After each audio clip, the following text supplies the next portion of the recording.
Hi there everyone, good morning and welcome to The Market. I'm Avan Dabash, with me Nikunj Dalmia as well as Anisha Jain, and let's sum it up and wrap up the week gone by as we're kick-starting a brand new Monday morning. Well, we wrapped up the week at around 19,646. We snapped that 4-week gaining streak that we have been seeing for the past month or so. So that came to a grinding halt for the frontline indices. But if you look at the overall setup, it was the broader markets that still managed to take leadership. So the mid-cap index managing to end up in the green. It was real estate as well as pharma that was at the forefront for the week gone by. But despite the fact that we did see some FII sell figures towards the end of the week, the fact that there has been some underperformance, Nikunj, we have managed to clock in the highest flows among the other emerging markets. See, if you frankly ask me that what was the standout trend for the week on by, the standout trend frankly was that it was a busy week, but Nifty in a sense really struggled to go past key levels, and it, despite the push which came from the earnings season, Nifty did not go above 20,000. So have markets hit a pause button, but the pause for benchmark indices does not mean that it's pause for the entire market. At best you would say that FI flows have been mixed, and this could be a function of block deals, it could be a function of what is happening in terms of the P deals, but the FI flows at best you would say is actually mixed. And Indian markets actually have underperformed global markets. Now the last one I think is the most important one. After months and weeks of outperformance, Indian markets are underperforming global markets. So while I will not read too much into last week's price action, I guess for me the view is pretty much the same, that for large cap stocks you need to, the triggers are not there and they could easily get into time wise and price wise correction.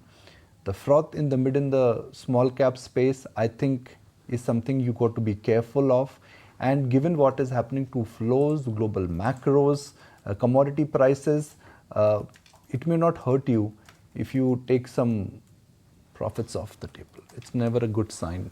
It's never good news if you advise somebody that takes some profits off the table. But I think this would be a sensible advice, given that the levels and how things are stacked up, at least for markets in the month of August. Oh, well, yes, it seems to be turning a bit. So after almost we are trotting towards that 5 consecutive months of gains, and history has told us that after we hit that 5-month gain mark, there is a bit of reversal that happens, and we are just at the cusp of that. As we were talking about, FI selling over the last couple of days has intensified, and even the long short portfolio at the start of the series has come off a bit. But Nikunj, earlier we were talking about how it's good to be lazy in this market, right? Now it has changed. You're saying you need to relook at your portfolio? No, all I'm saying is start taking some chips off the table, whether it is mid cap, small cap and large cap. Large cap, I think will hit a pause button, book some profits. Don't allocate fresh capital in mid and small, especially in small cap stocks. It's not the time when you have to invest fresh. It's a time when you want to perhaps use the strength to your advantage to raise some cash. And why I think it would be a good idea to raise cash right now?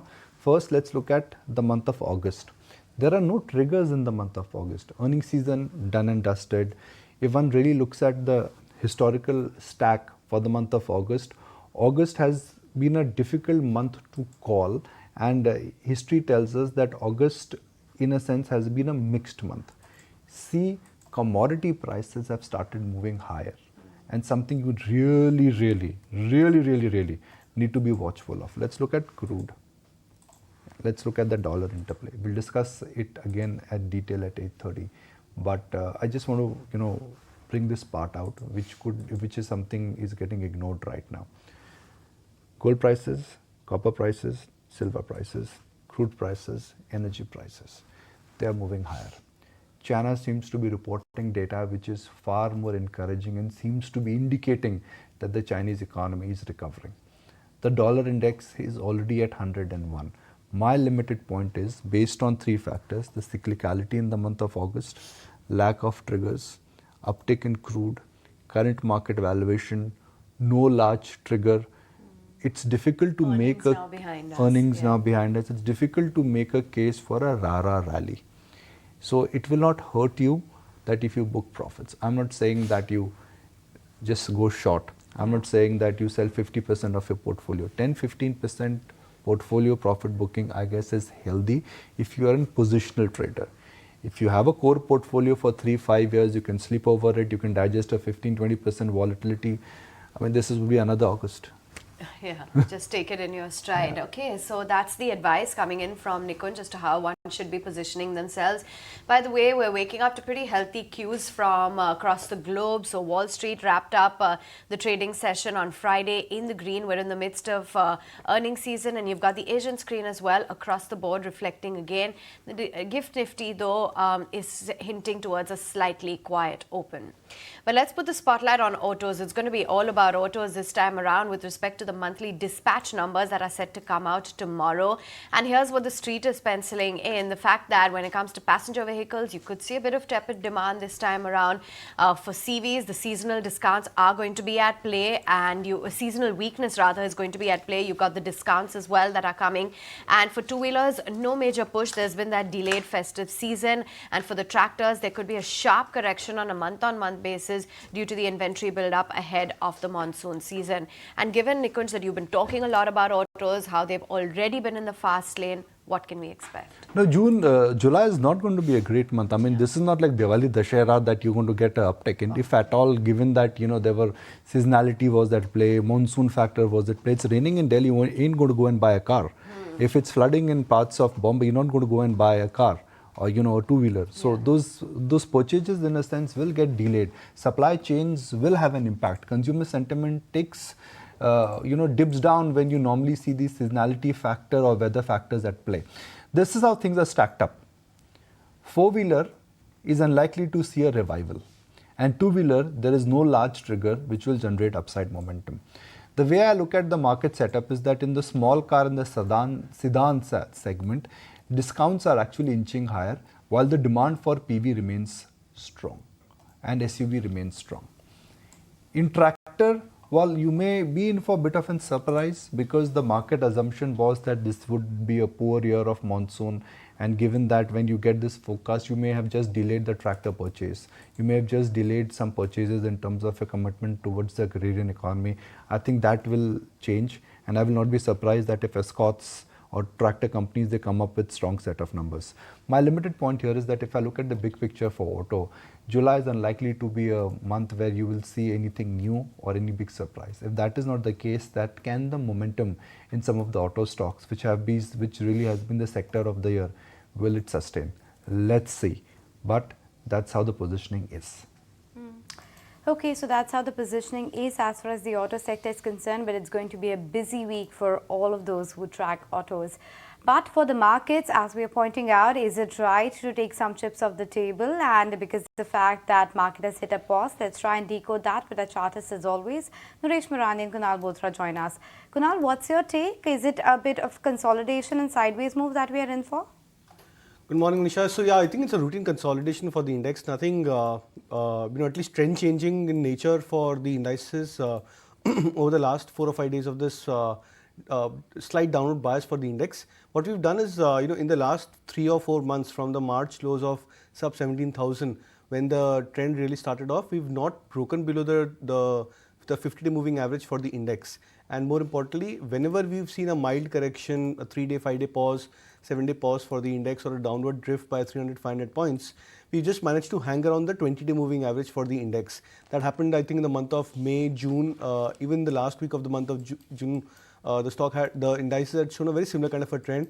On the closing yesterday, that's on Friday, we managed to come back again to that 20-day moving average at 19,600, 650 odd mark, which means we could probably be mirroring a very similar kind of a trend, that it's a mild retracement trying to come back towards a 20-day moving average before the trend resumes on the upside. What happened on Friday in terms of candlestick was also that we managed to form a bullish hammer pattern on the index chart. That technically is a strong indication that maybe a near-term bottom could be at place, and you could see some steady rise in momentum going forward. So we would have a bullish stance on both the indices, especially after forming this bullish hammer formation on the Nifty. Okay, let's find out what Naresh's take is on the market as a whole. And Naresh, we put the brakes on that 4-week gaining streak. What is it that you're advising one should do at a time like this? Maybe take, book some profits selectively, and what's the view on levels? So the view is the same. One has to rotate their positions into different stocks and sectors. So, for example, a lot of NBFCs have done really well. Time to take some profits off in something like L&D Finance Holding, or recently even a Piramal Enterprises goes up, and start looking out for other opportunities. So the view is we are in a consolidation, and the consolidation as of now looks like 19,500 to 20,000. Till the time we don't get beyond this 500 pointer range, one should not be looking at scaling down the overall allocation. At the same time, we are seeing new rotations. We are seeing, say, oil and gas make a comeback, power stocks make a comeback, and there is auto which continues to look interesting. So there could be some more rotations going forward. The small cap banking names still look strong. So the view is time to be stock specific in this range and look out for new sectoral rotations. So for now, no change in the view. No change in the view as far as market is concerned, but what are the top stock specific recommendations from our chartist, Kunal?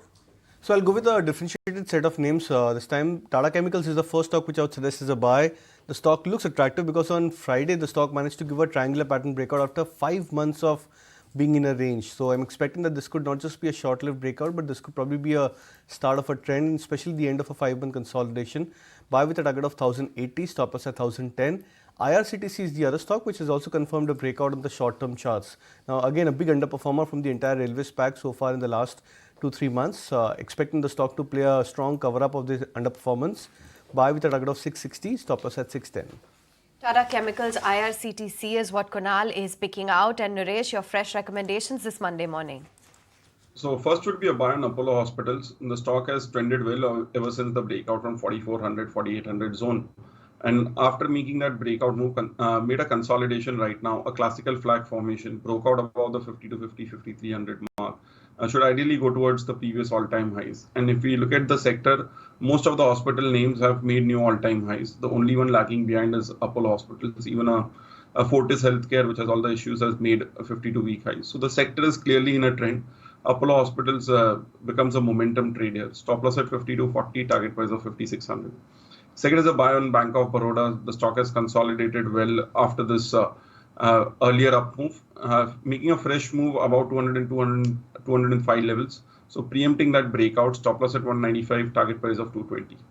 Okay, Bank of Baroda, Apollo Hospitals, these are the stocks that Naresh is watching out for. But then there are other stocks as well which will be reacting to a lot of news flow. So Amit is joining us to talk to us about that. So Amit wanted to begin by discussing 5-star with you. Very solid set of numbers, and it doesn't look like a one-quarter show given they have increased their guidance as well. Well, in fact, they have been posting good set of numbers for the last 4 quarters, if you see. And the PAT growth in this quarter, it was around 32% odd. AUM growth was around 43% odd. And on the back of the strong growth, the management has increased their FY24 and the 3-year growth guidance to around 35% from 30%. Now, 30% growth was already very high in the industry, but they are expecting to grow at around 35% now going forward. Now, they also stated that the earnings growth will be pretty much in line with the loan growth, that is around 35%. And when on the negative side, however, we see because of the rising leverage, their interest margins were impacted by around 73 basis points, but the management is not at all concerned about that. In fact, they're saying that this 2x leverage that they currently have, they can easily increase that to around 4 to 4.5x going forward, and this will be done without any equity requirement for the next at least 3 to 4 years. Now, as they do not need any equities and their earnings are expected to rise, they're also targeting the return on equity to increase to around 18% over the next 1.5 to around 2 years. Now, they're seeing huge growth when it comes to the SME segment. It is the key segment that 5-star caters to, and there's a huge growth opportunity as per them. And going forward, they're also expecting their net interest margin, which has declined by around 73 basis points, to remain range bound. So not much of a decline going forward as per them. And again, they have increased their guidance to around 35%. So overall, a good set of numbers plus good set of numbers expected even going forward when it comes to 5-star. Nikunj, when this stock listed end of last year at around 450, there was this entire worry around, how the asset quality will pan out, right? It doesn't seem to be bothered by that, and look at the growth numbers. See, you have to understand the big picture for an NBFC. When interest rates they top out, a typical leverage NBFCs will always do well. So interest rates they're turning benign, and you've got a balance sheet where you're running a very high leverage book, so to speak. You'll always be in some kind of an advantageous position, and I think that's 5-star for you. The business model is slightly different. Unlike they may be catering to the small ticket loans, but what they have is they have long duration, and since they have long duration, that is a huge advantage to them in terms of controlling their NPS. So I will not get into the business model. I think Somit has alluded to the business model. The market needs no introduction in terms of business model. But is 5-star going through that patch of extraordinary high growth given that interest rates have peaked out? That's point number one. Point number two is that there is a constant supply by P and by erstwhile investor, whether it is TPG, you've got Sequoia, you got IFL 360. So for me, that I think is an overhang that at some point in time, it's the supply demand equation which in a near term could really have an impact on how the stock is going to move. Very few companies in India can give you this kind of a promise and this kind of a growth in terms of the size. So 5-star, I guess, is checking all the boxes, but the supply constraint which is going to be there. For example, Sequoia has a very large ownership in it, and Sequoia is going through rough waters in India. So will that supply from an P investor in a sense really dampen the stock sentiment in the near term? High growth, but supply, I think that is the challenge.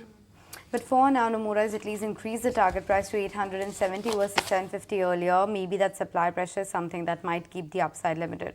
But the other one that we wanted to discuss, Nikunj, was Siemens. Of course, we had seen that knee-jerk reaction when they had decided to sell their low-voltage business to the parent.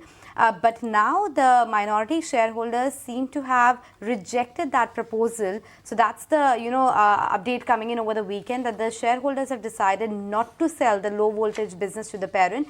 As a result of that, the undervalue that was there with respect to this transfer goes away, because it was undervalued to the tune of around 190 rupees. And now we have Axis Cap, etc., upgrading the stock and increasing the target price by a good 1,000 rupees, because they believe that whatever was the overhang of such issues persisting and happening again and again also goes away, because the minority shareholders have become that active now. Overwhelmingly Rejection, yeah. Yeah, so obviously it means that if minority shareholders have rejected this kind of a large deal with the management of Siemens was justifying, it clearly means that minority shareholders know that they claim that the LV motor business will get commoditized. It's not cutting ice with at least minority shareholders. So minority shareholders, it's a victory for them. Very rare do you see that this kind of an minority shareholder victory actually happens. So I think from a minority shareholder standpoint, that's fantastic news. The stock had fallen 8-9% when the news came out. But given the market conditions, that shock which happened when the news of this entire business transfer was announced, that 8-9% shock because of high market conditions was digested. So I don't see a meaningful upside coming in the stock because the minority shareholders have rejected it, because the stock is not at levels where the deal, when it was announced, it had plummeted to. B, you are looking at a company which is trading at 60 times. So fundamentally speaking, even this news in terms of giving benefits to minority shareholders, it's a welcome surprise and a delight.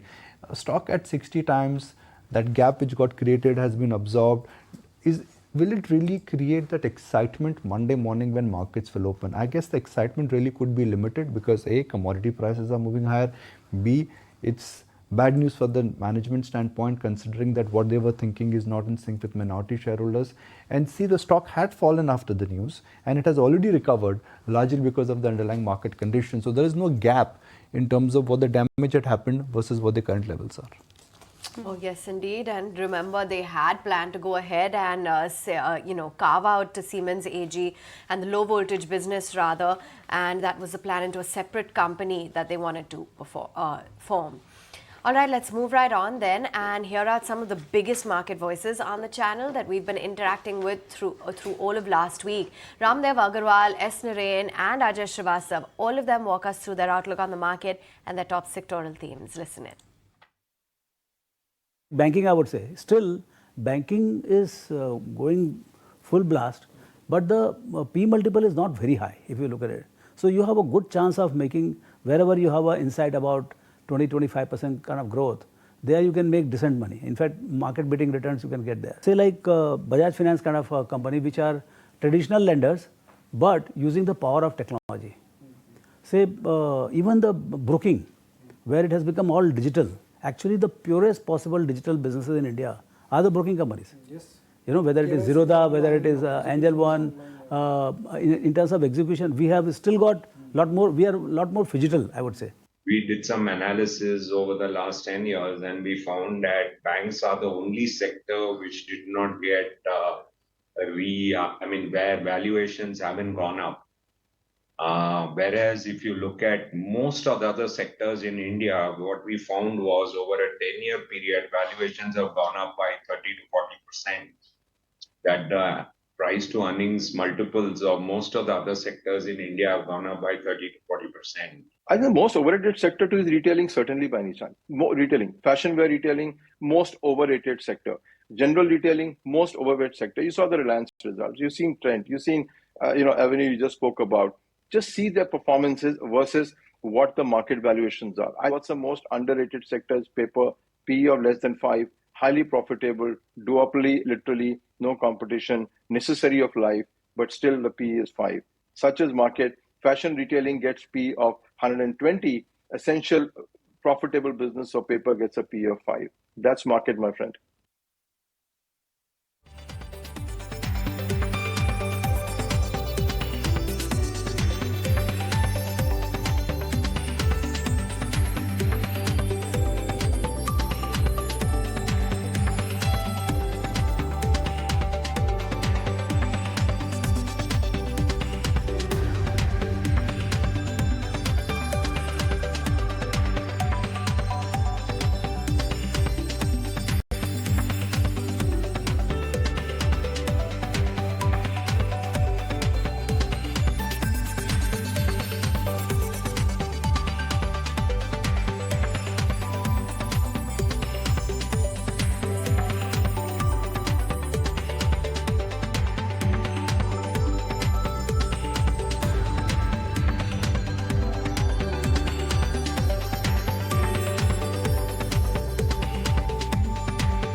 Okay, let's talk about some other stocks which will be in focus today as well. Marico reported a muted set of numbers, at least on the top line and the margin front, but the good news actually is on the operational front because the margins are better than expected and the company has actually raised their guidance for full year margin as well. Let's go across to Vinny to try and understand these internals better. Vinny, hi, good morning.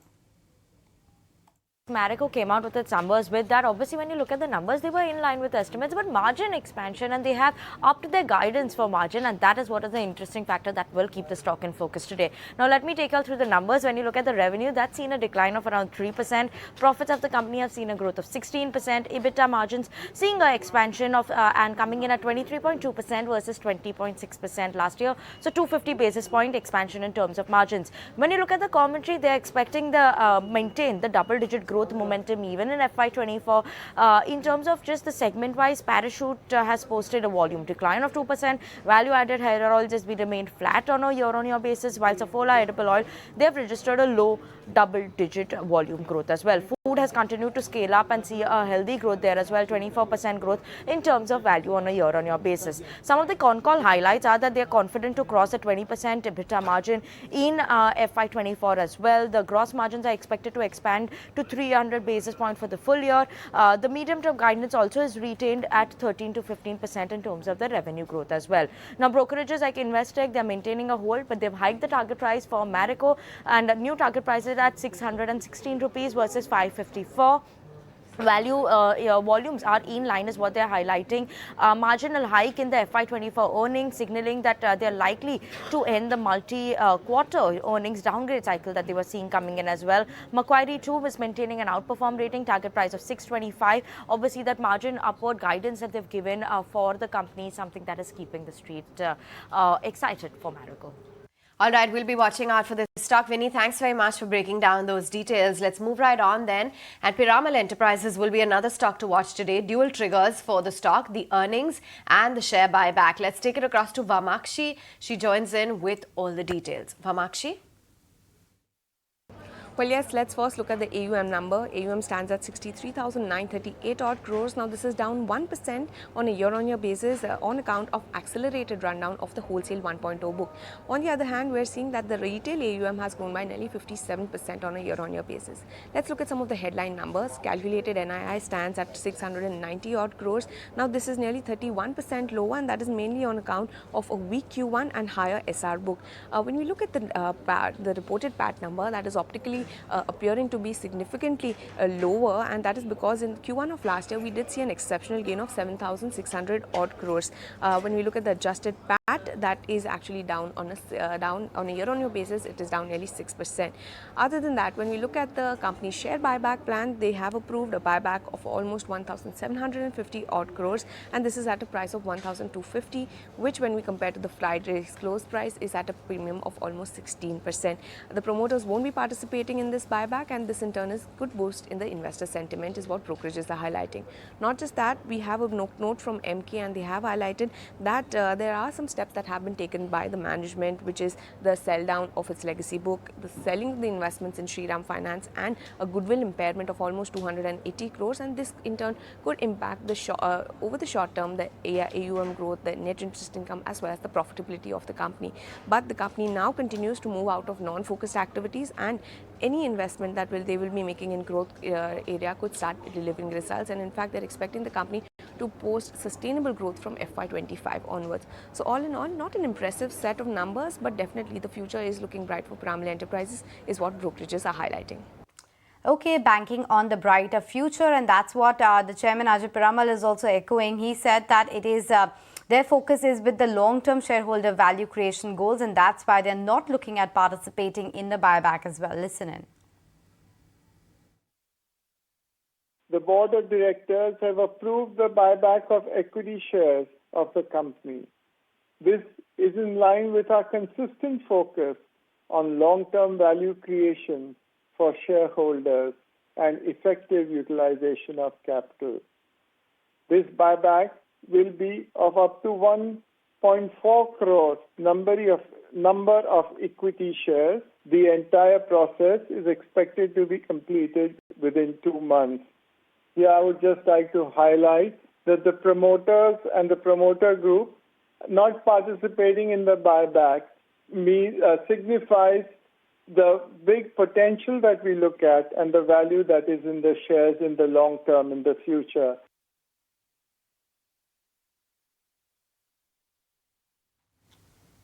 Okay, there you have it. That's the management of Piramal Enterprises, Ajay Piramal. Moving right on then, Vamakshi, let's also talk about the hospital sector because Macquarie has come out with their latest note. What exactly do they have to say? Because they seem to be fairly cautious.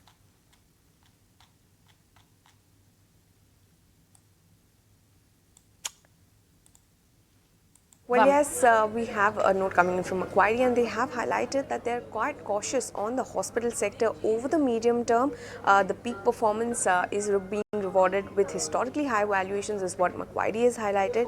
In fact, they believe that the future growth for hospitals is largely tied to capacity expansion. Most companies are expanding the bed capacity quite significantly. However, the underlying demand, Macquarie believes that is weakening, and they believe that softer demand and capacity expansion together could drive down profitability for hospital stocks. Regulatory overhang is an additional downside in their opinion. As far as Max Healthcare as well as Apollo Hospitals are concerned, they believe they are trading at significant valuation premiums as compared to its peers. So in Apollo Hospitals as well as Max Healthcare, they've initiated coverage with an underperform rating. For Apollo Hospitals, they've given a target price of 4,200, while for Max Healthcare, they've given a target price of 465 rupees per share. So that was it for the hospital stocks. We have Macquarie maintaining a cautious stance on the sector. Okay, thanks Vamakshi for joining us for that. So watch out for a couple of these counters in trading session today as well. But time now to slip into a very short break. Don't go anywhere. Lots lined up when we come back.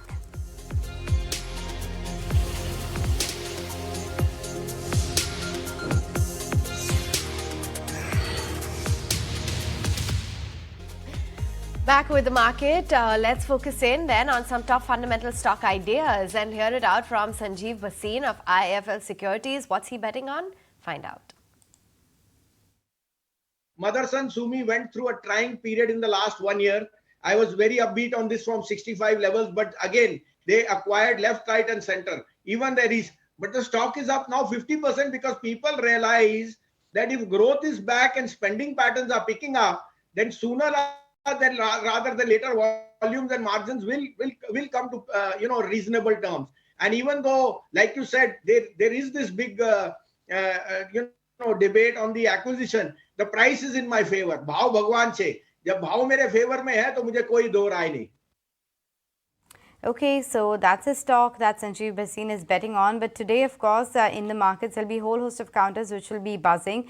Very interesting as far as the hospital space is concerned, Kunal. I think Apollo Hospitals was one of the bets for Naresh or you, either of the two. But then Macquarie is saying today that it has an underperformed rating. Do you see a bit of consolidation on the stock, or do you see a breakout chart-wise?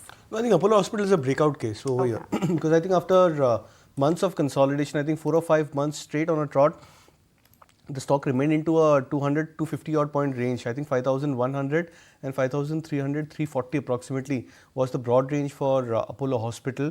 And after 3-4 months of consolidation, the stock is seemingly coming out of this consolidative move quite strongly. We've seen volumes picking up for the stock price.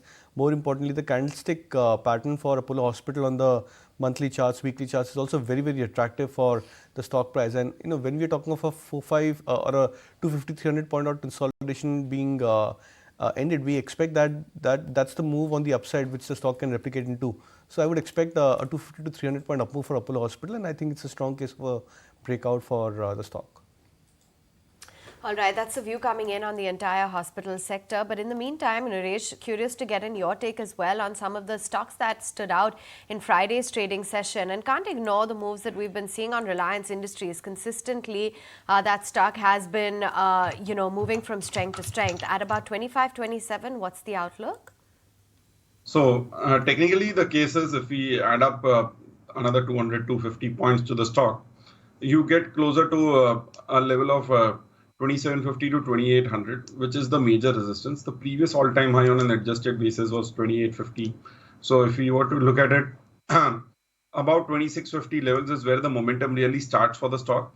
So for now, it's a consolidation in the making, wherein it stays between 2400 to 2650.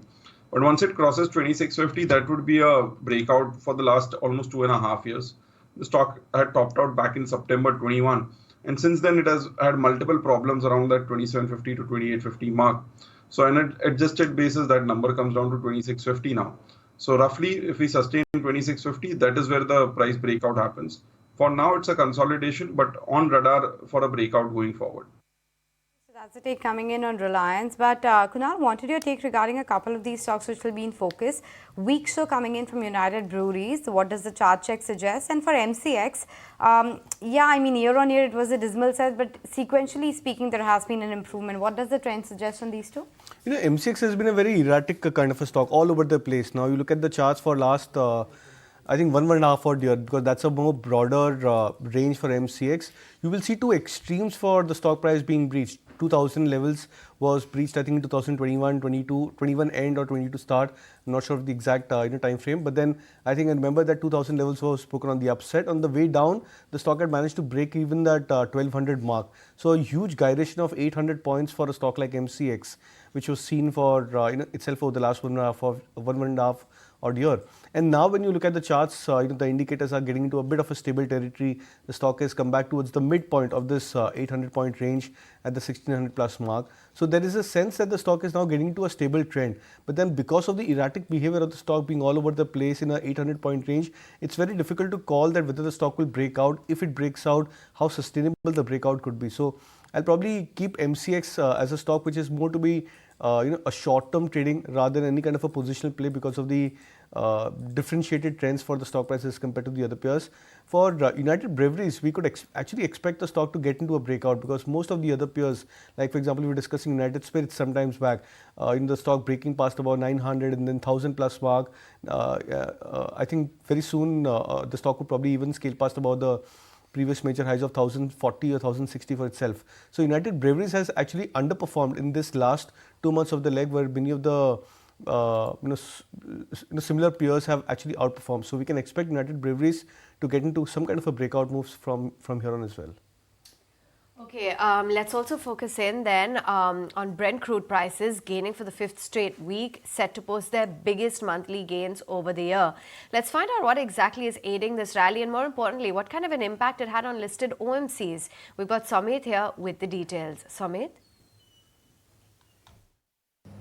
Well, if you see Brent crude is trading around the $85 per barrel mark. Now, this is the fifth for the last 5 consecutive weeks. Brent has been continuously gaining, and for the month of July, if you see the gains so far has been close to 13.5%, which is the highest monthly gains that Brent has seen since Jan 2022. And from the recent low of around $72 per barrel, the prices are up nearly 18%. Now, what are the reasons behind this rally? Firstly, is the tightening supply globally, rising US gasoline demand, the Chinese stimulus measures, and given the fact that the market is also considering that central banks globally are at their last leg of a rate hike. Now, whom does it impact the most in India? Well, it will impact negatively the oil marketing companies. Now, this because of this rising crude prices, the marketing margins that oil marketing companies earn on selling every liter of petrol and diesel, that has come down drastically. Now, at the start of June, where crude prices were around $72 per barrel on petrol, the gross marketing margin earned by oil marketing companies stood at close to 13.7 rupees per litre, which has now come down to 5.6 rupees per litre. And on diesel, they were earning a positive margin of around 9.1 rupees per litre. However, the margin has now turned negative, and in fact, on selling every litre of diesel, the oil marketing companies are losing money, and that is to the tune of around 2 rupees per litre. Other than that, the oil explorers like ONGC, Oil India, Vedanta and HOC, for them largely the rising crude prices should be positive, but given the fact that the government has been changing the windfall taxes, there might be an increase in the windfall taxes, and largely the impact on these companies is expected to be neutral. However, on the negative side, then there are paint companies, aviation companies, tire companies. For these three sectors, nearly 40% of the total RM cost is either crude or crude derivative prices related. For lubricant manufacturers, nearly 50% of that total RM cost is crude related. For cement companies, it's nearly 40 to 50% of the total RM cost, and there are a host of specialty chemical companies where the raw material prices are linked with crude prices, and rising crude prices would also lead to a rise in their raw material cost and hence could impact negatively to them as well. All right, thanks very much, Samit, for those details. Meantime, Kunal, I'm curious to understand your technical analysis on Siemens as a stock. Now, with the news coming in, despite the fact that we've already seen the stock move steadily in the last 6 months from those 3,000 levels to 3,800 plus, what's your outlook on the charts? So I remember the stock falling more than, I think, 200 points, 200 or 240 points from 38.20 to 35.60 levels on the back of this news flow for Siemens. And what the stock has done is now at least come back towards the 3,800 mark in this last 3-4 days of up move, which means the prices were building into some sort of abating of this negative news flow for the stock price. I would actually expect Siemens to get into now a breakout mode. Now, the previous highs the stock had hit in the month of May was around 3,920, 925. So, which means another 100, 120 points up move from current levels should at least be a modest target for Siemens. So, the chart patterns indicative of a consolidation breakout, the stock coming back to a major retracement after such a sharp fall for the stock price. All of that should augur very well. I would expect another 125 points on the up move. So broadly 39.50, 39.75 could be a target for Siemens over the very near term. Well, Sandeep Sabharwal joins us now and looks like he had a late Sunday night. He's running late. क्या कर रहे थे sir? Yeah, I had a late night flight. Okay. Now that you're a late night flight and we are insisting on early morning start for you, how do you see this week and next couple of weeks moving for the market? Do you think we could hit a pause mode, or we are likely to retreat, or the momentum will continue? Directionally, where do you think August, September and October are headed? So I think my view is August, September should be fine. I believe global sentiment indicators are still point out towards a fact where we do not see a huge euphoric build-up. So people are still negative, people are still skeptical, there is still disbelief on the rally. And to that extent, that augurs well for the overall market and flows into equities, not only in India, but globally. So, on the other hand, if you look at it pure fundamentally, the valuations have become a bit extended in the short run. So how will that cumulate in our overall performance? My guess is that August, September should be fine, and time cycle wise, we should get some correction in October, November period. That's what I'm betting on. So going into September, we might be increasing some cash in our portfolios. Increasing some cash in the portfolio, that's the view coming in as far as the month of August is concerned. But what do you make of this latest move from the shareholders at Siemens, Sandeep, and a view on the industrial space? The Siemens news, unfortunately, I have not tracked, but overall industrial outlook looks positive. The big part we need to understand is there are a lot of new avenues opening up for growth of these companies. So whereas the available space for growth, if it used to be X 5 years back, that itself has become 2X. If you look at the infrastructure segment, purely that segment, there the scope of the projects, the size of the projects, everything has started to go up substantially. So whereas the base case used to be maybe 500,000 crore projects earlier, now companies are winning 5,000, 6,000 crore projects, and that's also reflected in how the order flows of the market leader L&T are building up. So the industrial space as well as the construction space of companies which are not into asset ownership like bot, etc., where I remain a bit skeptical, remains positive. That's a view coming in on Siemens. Quickly, Naresh, your view on a couple of these power stocks, NTPC and Power Grid, both were seeing quite a bit of breakout on Friday. Post that, NTPC's numbers have been quite okay. Power Grid, of course, reports numbers today, but what does the chart check suggest? So technically, the whole sector looks interesting. The whole CPSC and the PSC basket continues to make new all-time highs. NTPC finally on a non-dividend adjusted basis also is coming towards a high where it made in 2007. So the trends are pretty strong. Any fade off towards 202, 205 would be a buying opportunity. The recent highs for Power Grid are also pretty close. At 263, 265 is a resistance. Closer to 250 is a 250, 55 is a buy zone. The trend remains positive across the board in this power-related segment on the PSU side, as well as we've started seeing momentum on the power side in the private space as well. We saw huge volumes on Tata Power on Friday. We also saw a price uptick on Torrent Power. We've seen a recent even JSW Energy do well. So the whole power sector looks like a new sector which could continue to trade up higher. And there are multiple choices from a small cap like NHPC or a large cap like NTPC Power Grid. So like the whole segment, one could be picking and choosing across the board. View on power stocks, but we are taking stock of the entire commodities basket on the editor's radar today. So let's just map the kind of movement, Nikunj, that we've seen in individual commodities in the last 1 month. And then you've got the China factor as well. How does this add up? We're not realizing it, but 13% higher for crude, 6% higher for silver, and copper prices are up 3%. Copper is called as Dr. Copper because it is an indicator of oil activity. Crude prices going higher, it could be speculative, but ultimately it just tells you that demand somewhere for the fossil fuel is moving higher, and will zinc and aluminum catch up? Bottom line here is that commodity prices are not on a tear, but they're trending up smartly.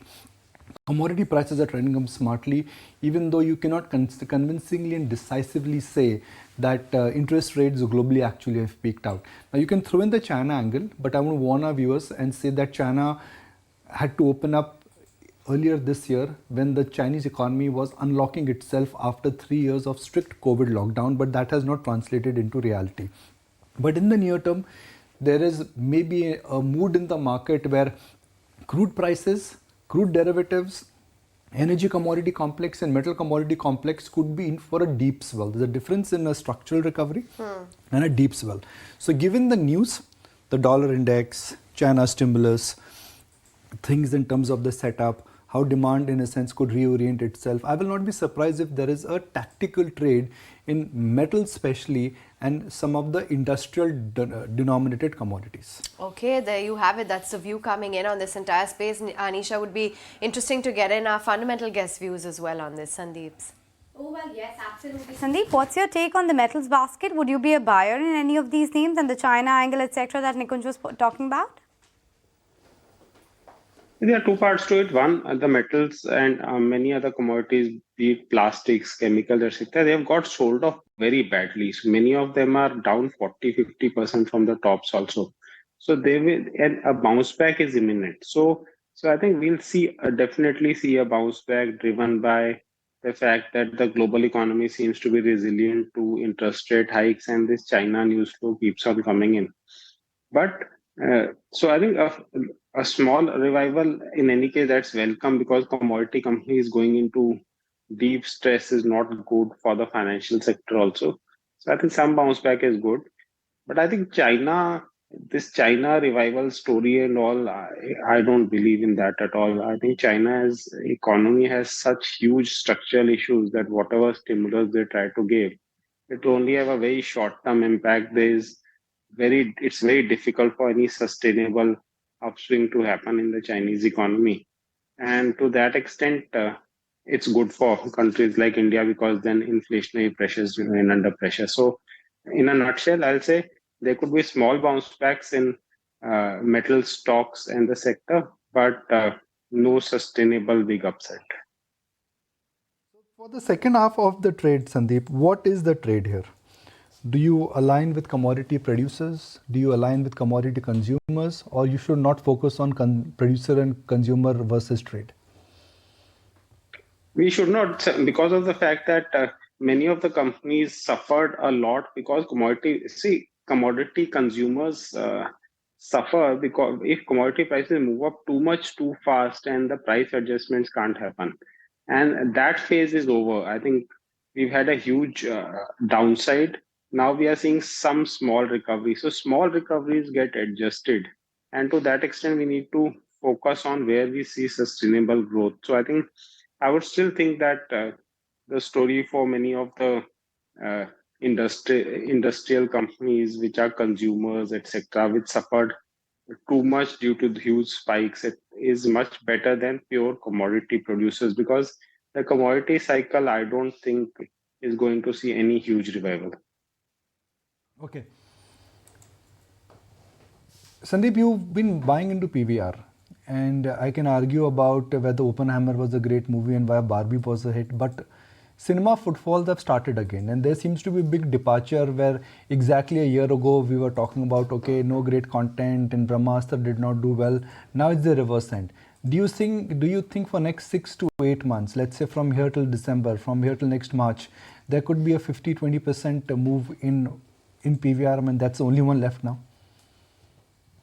Yeah, it's very much possible, because I think the entire thesis that people will just stay at home, not move out, doesn't work. So, in fact, if there's good content, and as we've seen, the day I went to watch Barbie last weekend, I haven't seen such a rush in PVR ever. Like, there were queues to just get into the cinema hall, and then Rocky and Rani has done well. So I think picking out small periods where movies are doing very well and etc. is not a great way to actually invest in a business, but then that's how the markets operate.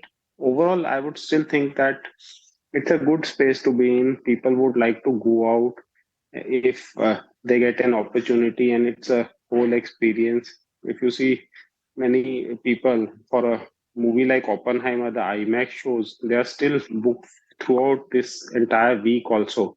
So I think people are looking for, people want to go, but they need a reason to go. So if the reason doesn't come, they don't want to waste their money. So I think now the reasons are coming, and the stocks have got sold out so much. Like PVR, I believe peak was 2300 odd last October. Now it's at 1500, 35% off. And typically 35% off of good businesses from the top become decent buy levels, unless and until the business is totally going to collapse. Okay, so that's the take coming in. As far as PVR Inox is concerned, the business is not going to collapse. There could be a healthy mix of both OTT as well as multiplexes. But Sandeep, the other space which has been seeing a stellar set of earnings has been these all micro lenders and microfinances, etc. Whether it's a case of 5-star or even the other names like Fino Payments Bank, etc. Is this a space that you track? And if yes, which are the stocks you like?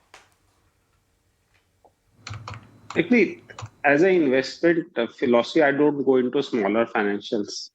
I try to either be in large NBFCs or large banks. So that's my personal choice because I don't want to take risk in the financial space. I would rather take risk in some other spaces because financials is a segment where the larger players have a definite benefit in terms of cost of funds. And in a tighter liquidity scenario, they will benefit. The smaller ones tend to take more risk during these periods. And we've seen in previous cycles, these smaller financials taking more risk, showing higher growth, which excites analysts. But as the cycle turns, they run into big problems. With the management of Nazara Tech also coming at 10:30. I'm just going to move and talk about NTPC Kuna. We're going to talk about it.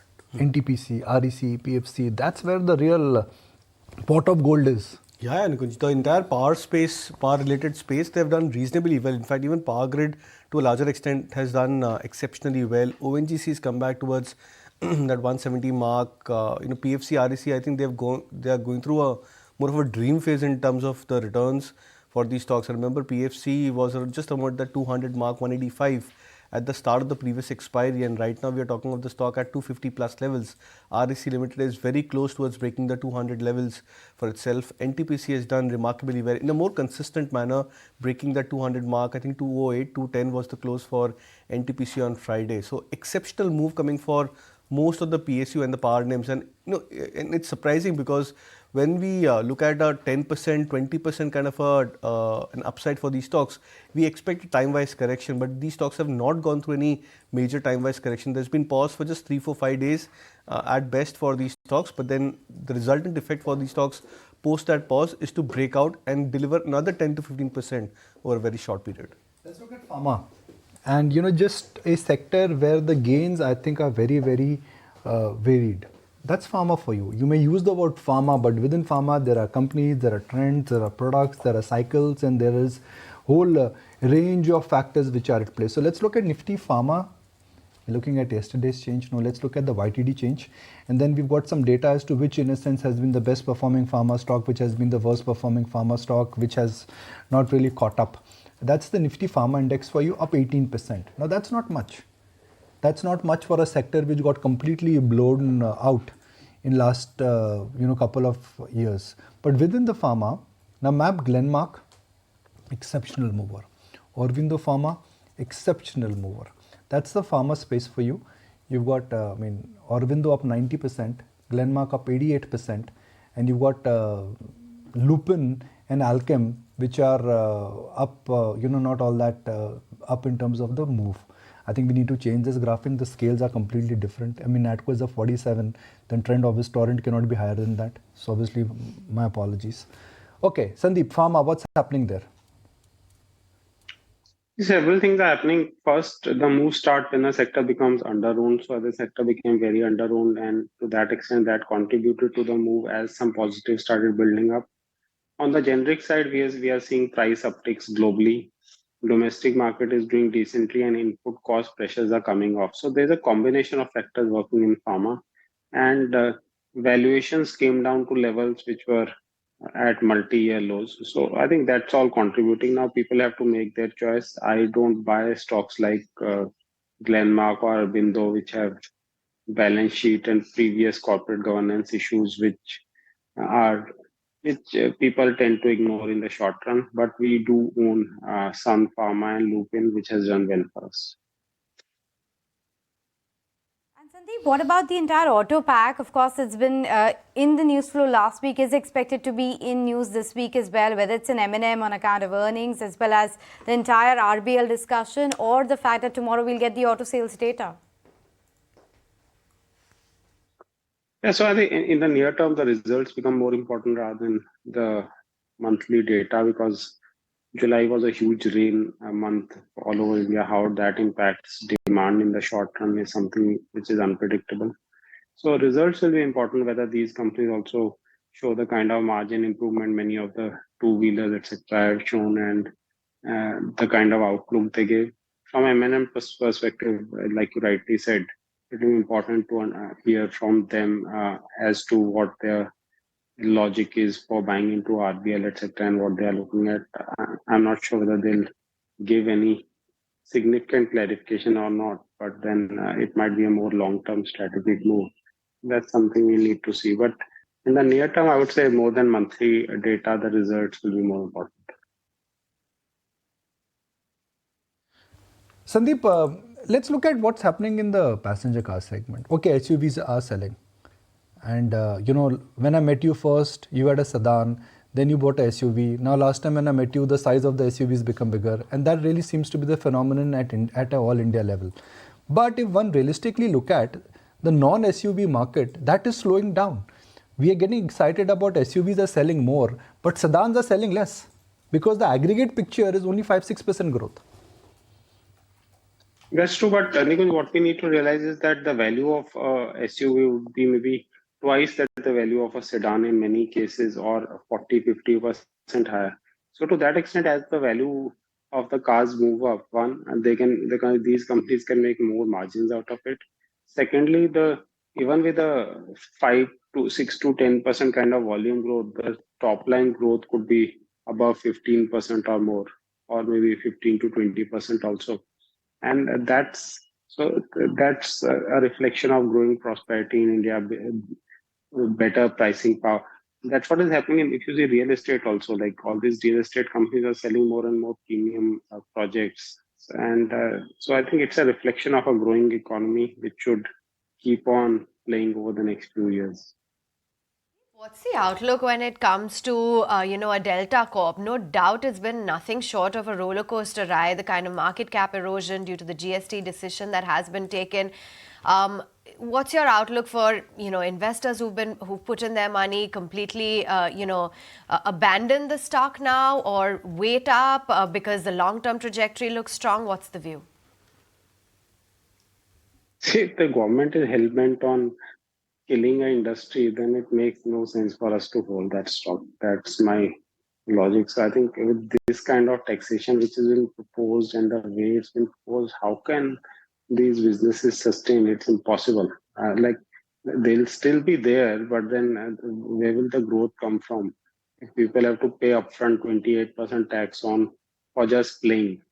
So I think this taxation regime defies logic, and to that extent makes the stock unviable, I would say. You got a lot of banks where the tone and the tonality, I think, is very simple. Credit growth of 15 to 18%, I think, seems to be the universal growth for the banking sector. And this is large banks. But the minute you go down, you look at, let's say, a growth what you got from IDFC Bank. Look at the kind of growth what we've got even from RBL. It's a curious case, Sandeep. Why would Mahindra & Mahindra look at investing into RBL? If it is not strategic, then it is non-core. For a company which has really burned the midnight oil to fix their capital allocation, why? क्यों जाकर के RBL में stake लिया? Yeah, it has to be strategic only. Otherwise, it makes no sense. Why invest? They are not into making portfolio investment. They haven't done it in any other company. So to that extent, it's strategic. What their thinking process is at this stage as public shareholders, we don't know. Maybe they think that there will be some policy change which they can benefit out of somewhere down the line, and this is the time to take an initiative when their cash flows are strong. So I think clarity will come later. There has to be strategic thinking. As a portfolio investment, it doesn't make any sense. Okay, fair enough. That's the view coming in. Meantime, let's get in a check then on the charts. And Kunal, wanted to get in your outlook on some of these stocks as well. What's the view, given the fact that we did see the pharma stocks as well at the forefront? How are you looking at, the pharma stocks that have gained in the week gone by, and where is it that you're sensing opportunity?